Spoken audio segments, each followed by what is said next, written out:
Hello, YouTube. This is Dr. Tahir from Youthful Medicine.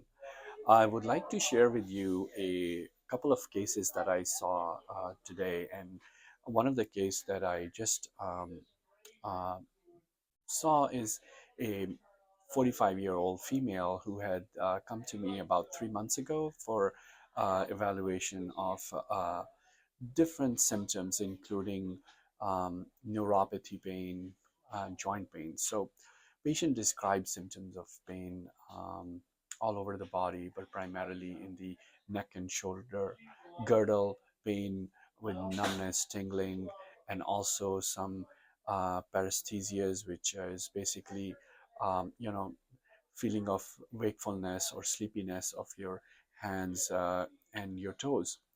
Patient also described pain in her neck and mostly in her right shoulder, back of the shoulder, and joints wise, she had some joint pains, including her knees and ankles and lower back pain. So she already known to have osteoarthritis and degenerative disc disease. And then for the recent few years has noticed some pain in her neck and shoulder, and she attributes that to working on our desk job and kind of looking at the computer for long period of time and not having ability to move her upper body as much. And what she described the symptom also is that these joints were also painful, especially with movement of one of her shoulders, the right shoulder. When she raises it up, it causes pain and it radiates down into the front of the chest. So, in examination, there were some osteoarthritic changes of her joints of her knees and the tenderness at the sternoclavicular joint. But also, the pain radiates down neck and goes into the shoulder, and sometimes it spasms and causes like shooting pain, throbbing pain. And she mentioned that she even has sometimes ear pain, which we call referred pain.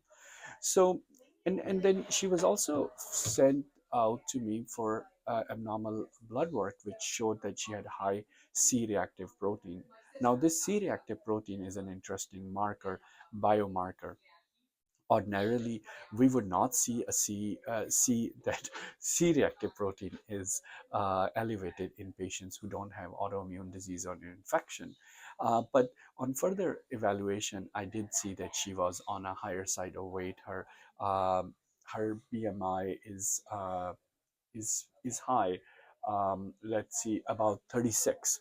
So here's what I want to try to get to is that yes, when you have weight problem, you can have degenerative changes accelerated fast, and osteoarthritis can get worse. So you have more pain in your back because you're sitting, your hips get hurt.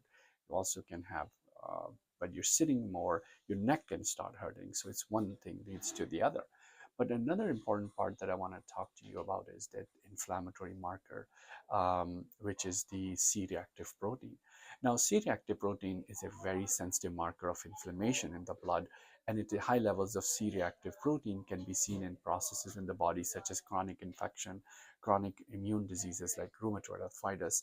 And now this patient does not have rheumatoid arthritis. As I said, her exam was consistent with osteoarthritis. So that doesn't explain. Osteoarthritis is a condition where you can have joint pains, but it doesn't lead to systemic inflammation. Also, some of her symptoms are cervical radiculopathy and lumbar radiculopathy, meaning nerve pain from your cervical spine and also your lumbar spine. But here is she is may have a little bit of fibromyalgia symptoms, which is a later discussion. We can talk about it. But what I'm trying to get to is overweight and obesity is now a significant problem. And I am seeing a lot of patients who are coming to me for evaluation and they have metabolic syndrome, and that has a high C-reactive protein associated with it. So when you have C-reactive protein high, where is it coming from? It's the abnormal adipose tissue, visceral fat that can produce pro-inflammatory cytokines, leading to elevated C-reactive protein, and in fibro and in chronic low-grade inflammation is associated with many other metabolic diseases. So we try to address metabolic disease, and also reduce inflammation.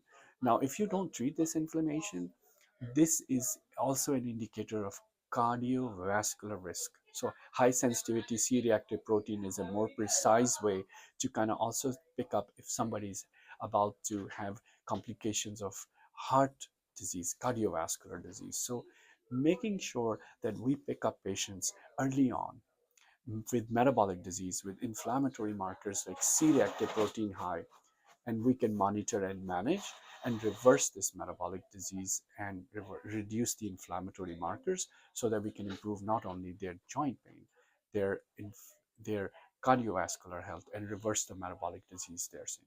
So this is something that I think I wanted to share with you guys. Until next time.